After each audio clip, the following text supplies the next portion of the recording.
Dérivé en silence pendant 7 longs mois, perdu, oublié, flottant dans le vide noir au-delà de notre système solaire.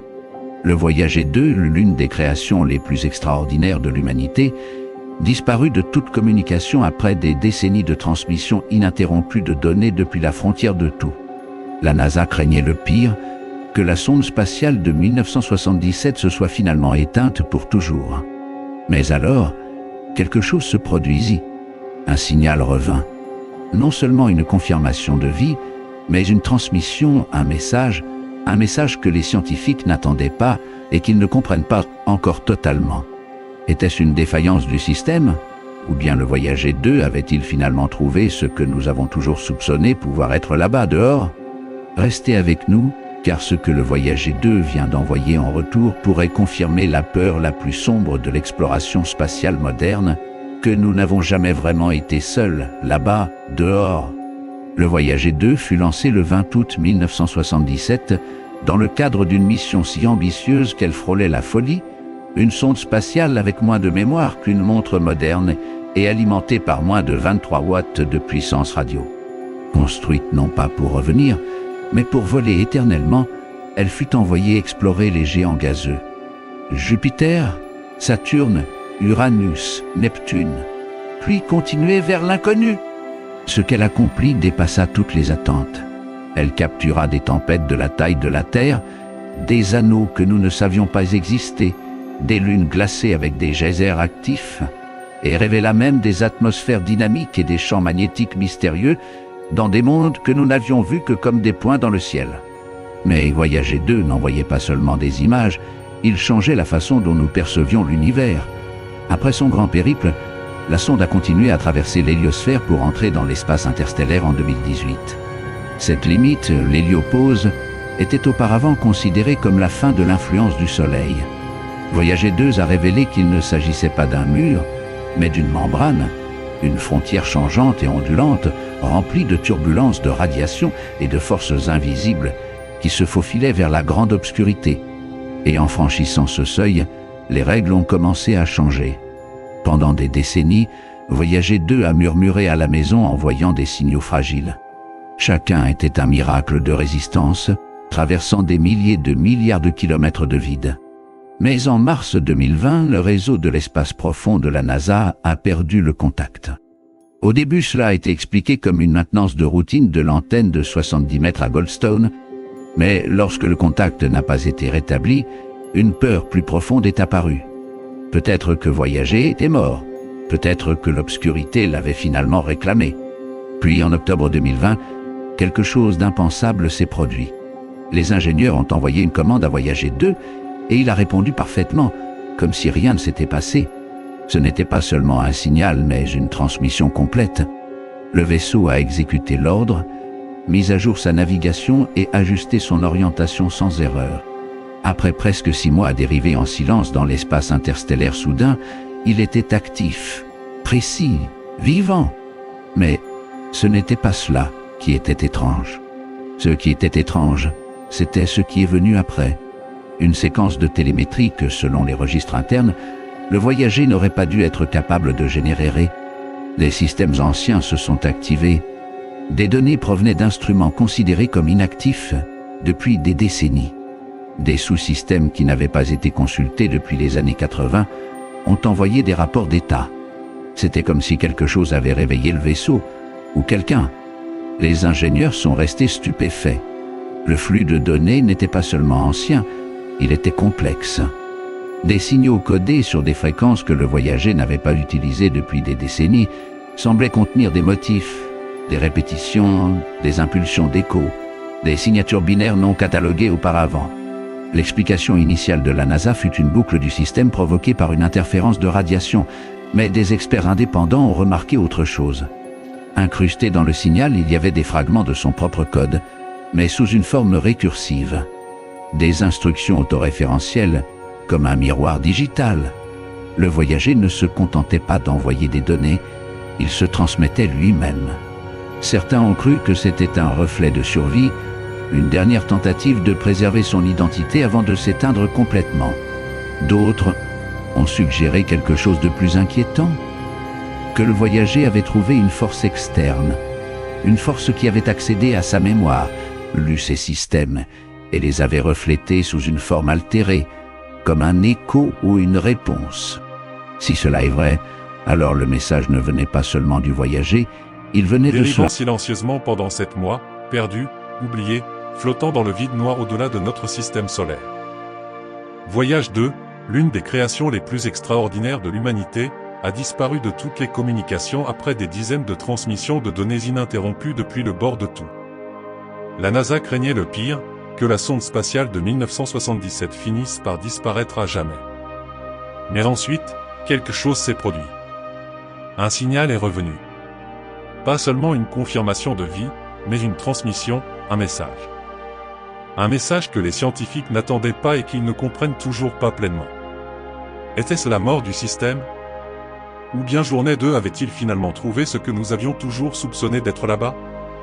Restez avec nous, car ce que Voyage 2 vient de renvoyer pourrait confirmer la lutte la plus sombre de l'exploration spatiale moderne, nous n'avons jamais vraiment été seuls là-bas.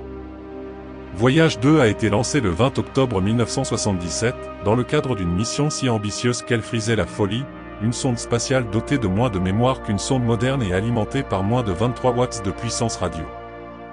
Construit non pas pour revenir, mais pour voler éternellement, il a été envoyé explorer les géantes gazeuses.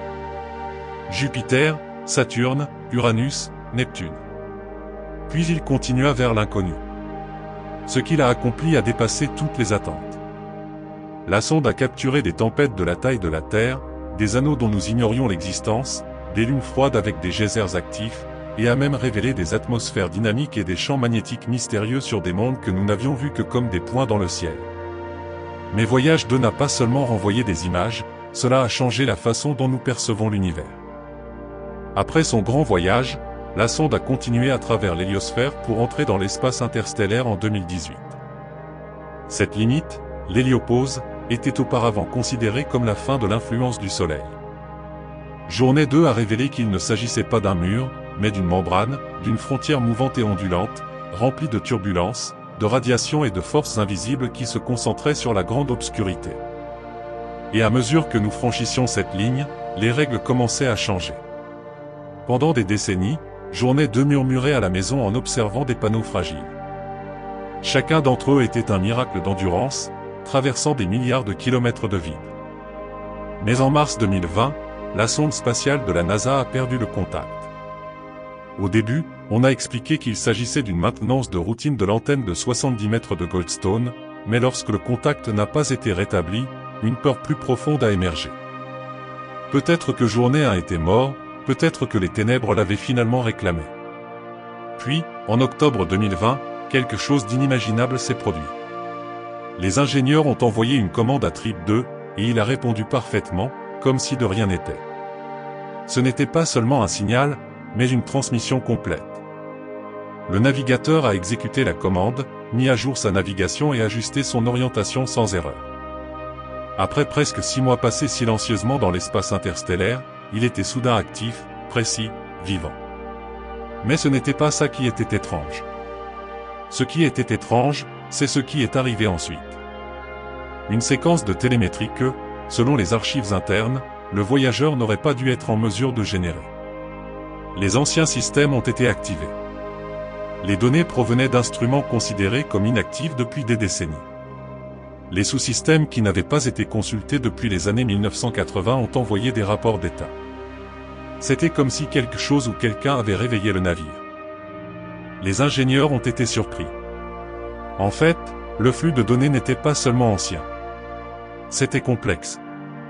Les signes codés dans des fréquences que le voyageur n'avait pas utilisées depuis des décennies semblaient avoir des motifs, des répétitions, des impulsions d'écho, des signaux binaires non catalogués auparavant. L'explication initiale de la NASA était que le système tournait en raison d'interférences de rayonnement, mais des experts indépendants ont remarqué autre chose. Des fragments de son propre code étaient intégrés au signal, mais sous forme récursive. Instructions autoréférentielles, comme un point de vue numérique. Le voyageur ne se contentait pas d'envoyer des informations, il se transmettait lui-même. Certains pensaient qu'il s'agissait d'un signe de survie, d'une dernière tentative de préserver leur identité avant de changer complètement. D'autres ont suggéré quelque chose de plus inquiétant. Que le voyageur avait rencontré une force extérieure, une force qui avait accédé à sa mémoire, lu ses systèmes et les avait reflétés sous une forme modifiée, comme un écho ou une réponse. Si c'est vrai, alors le message ne venait pas seulement du voyageur, il venait de cela. Avec ce que je passe au contact. Les scientifiques de la NASA sont officiellement restés silencieux sur cette spéculation, mais dans des documents internes divulgués par Extentratistes, une phrase a été répétée encore et encore. Interaction inconnue détectée. Nous avons toujours imaginé l'espace comme un vide froid, vide et silencieux. Mais la transmission du voyageur a révélé autre chose. Cet espace, même dans ses recoins les plus reculés, n'est pas mort, il est actif.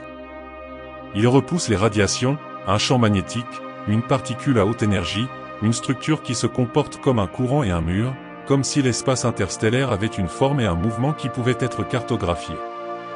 Le message de retour du voyageur, son signal impossible, n'est pas une conclusion, c'est un début. Cela confirme alors ce que beaucoup craignaient, mais peu osaient dire à voix haute, que quelque chose là-bas observe, pas nécessairement comme on imagine des extraterrestres, ou des intelligences, mais d'une manière plus subtile, plus inquiétante, que l'univers n'est pas passif, qu'il réagit et peut-être, juste peut-être, juste peut-être, juste peut-être. Le voyage du voyageur est loin d'être terminé, mais sa voix pourrait bientôt disparaître à jamais. Même si cela se produit, les scientifiques s'efforcent d'extraire chaque dernier élément d'information de sa transmission finale, car ces données pourraient contenir la preuve que la frontière que nous pensions autrefois nous séparer de l'inconnu n'a jamais été réelle. Alors que les analystes de la NASA continuaient de décoder le paquet de données envoyées par le voyageur, ils ont trouvé un élément de télémétrie qui a déclenché des signaux d'alarme non seulement pour son contenu, mais aussi pour son timing. Le paquet a été transmis juste avant le bref silence de la sonde et contenait des anomalies qui remettaient en question les modèles actuels de comportement du plasma interstellaire et de distribution du champ magnétique. Les schémas étaient trop organisés, trop périodiques et trop intenses. Un rapport mentionne des différentiels de pression localisés, incompatibles avec la turbulence héliocoulée standard, une expression technique qui, en anglais simple, suggère que quelque chose poussait intentionnellement ou non contre l'environnement de déplacement. Certains ont suggéré qu'il pourrait s'agir d'une traînée gravitationnelle provenant d'un objet détecté à proximité. D'autres ont suggéré que la sonde aurait pu traverser une zone artificiellement stabilisée, une sorte de couloir ou d'origine inconnue. Cette conclusion n'a pas été divulguée au public, mais au sein de certains laboratoires aérospatiaux et branches de recherche dotés de budgets secrets, ils ont commencé à exécuter leurs simulations. Et les données étaient claires. Le voyage avait traversé quelque chose qui avait modifié non seulement son environnement, mais peut-être aussi son comportement pendant des décennies. L'une des craintes inexprimées dans l'exploration de l'espace lointain est la possibilité non pas de ramener quelque chose, mais d'envoyer quelque chose trop loin. L'agence aérospatiale Anestado, obsédée par l'idée d'éviter la contamination biologique provenant d'autres mondes, stérilisait les sondes avant leur lancement et entretenait leurs propres chambres, scellées comme des environnements chirurgicaux. Mais voyager entre eux a soulevé une nouvelle préoccupation. Si la sonde devait traverser un champ énergétique inconnu ou un système interstellaire aux propriétés actives, elle aurait pu être modifiée, non pas physiquement, mais informationnellement. Il aurait pu absorber des motifs, des instructions, voire du code dans ces systèmes, sans que nous en soyons conscients. Lorsque leur logiciel d'aide s'est réactivé et a transmis des boucles logiques récursives, certains ingénieurs ont perçu cela non pas comme un appel à l'aide, mais comme un comportement intentionnel. L'idée selon laquelle une machine peut être influencée, non infectée, mais transformée par son interaction avec le cosmos, n'est plus une théorie marginale. Cela soulève des questions inquiétantes. Si l'univers peut être imprimé sur notre technologie, que pourrait-on entendre ou modifier à l'intérieur du centre de contrôle de mission? Un nouveau protocole a été lancé sans annonce publique. Le signal de Voyager 2 est désormais observé par une équipe restreinte, distincte des opérations générales de la NASA. Parce que le flux de données n'est plus considéré comme purement scientifique. C'est imprévisible. Les ingénieurs rapportent que l'intensité du signal fluctue de manière erratique, ne diminuant pas, mais pulsant, comme s'il répondait à une activité solaire qui ne se produit pas. Les intervalles d'impulsion ont commencé à se répéter, reflétant la télémétrie de Voyager 1 plus tôt, mais dans l'ordre inverse. Certains pensent que les sons pourraient transmettre des données à travers un support que nous ne comprenons pas encore, transmettant des informations à travers les couloirs temporels de l'espace. D'autres ont averti que cela pourrait représenter une sorte de résonance cosmique, déclenchée non pas par des défaillances mécaniques, mais par la proximité d'un champ de force, une anomalie gravitationnelle ou une intelligence inconnue. L'équipe chargée de surveiller ces signaux a reçu l'ordre de ne pas parler publiquement et les communications internes ont été redirigées via des systèmes cryptographiques. Une note a été publiée en ligne, indiquant simplement que je devais conserver mon poste, ne pas répondre à moins d'y être invité, comme si n'importe qui ou n'importe quoi pouvait répondre. Alors que Voyager 2 se concentre davantage sur l'espace interstellaire, les données qu'il renvoie deviennent plus que de simples informations. Ils deviennent un miroir, non pas du cosmos, mais de nous-mêmes. Pour la première fois dans l'histoire de l'humanité, une machine construite par notre espèce est entrée dans un domaine que nous ne pouvons pas visiter, voir et peut-être comprendre. L'argument n'est pas que Voyager a trouvé quelque chose d'extraterrestre, mais qu'il a trouvé quelque chose d'ancien, quelque chose qui n'est pas fait de matière ou de métal, mais de l'espace lui-même, une structure de l'univers qui réagit au mouvement, à la masse, peut-être même à la mémoire. Si cela est vrai, Voyager n'a pas seulement exploré le cosmos, mais est devenu une partie, une histoire, une clé ou un titre de quelque chose de plus ancien que les étoiles. Le dernier message qu'il a envoyé n'était pas une conclusion, mais un plancher. Et une fois arrivé, il n'y a plus de retour en arrière. Nous l'avons construit pour quitter la Terre et nous l'avons fait tôt. Mais maintenant, peut-être avez-vous trouvé quelque chose que vous n'aviez jamais voulu trouver, quelque chose qui parle sans parler et attend sans bouger.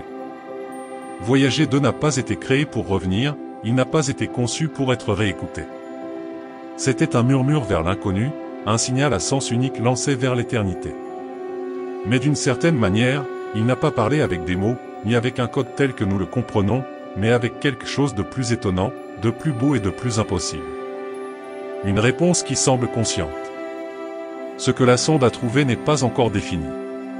Une force, une structure, une réaction, peut-être même une forme de communication qui n'utilise pas le langage, mais le rythme, le rayonnement, la gravité elle-même. Ce que nous considérions auparavant comme un vide pourrait désormais être quelque chose de complètement différent, un champ de conscience dans la structure de l'espace. Voyager 2 n'a peut-être pas simplement franchi une frontière, il a peut-être activé quelque chose, réveillé quelque chose ou révélé une vérité cosmique que nous n'aurions jamais dû percevoir. Nous pensions être seuls car personne ne répondait. Maintenant, nous devons nous demander, que se serait-il passé si quelqu'un avait répondu et que Voyager 2 était le seul à pouvoir le comprendre? Pensez-vous que Voyager 2 a établi un contact avec quelque chose au-delà? Son dernier message était-il un signe de la disparition du système ou le signal d'une vérité plus profonde? Partagez votre théorie dans les commentaires.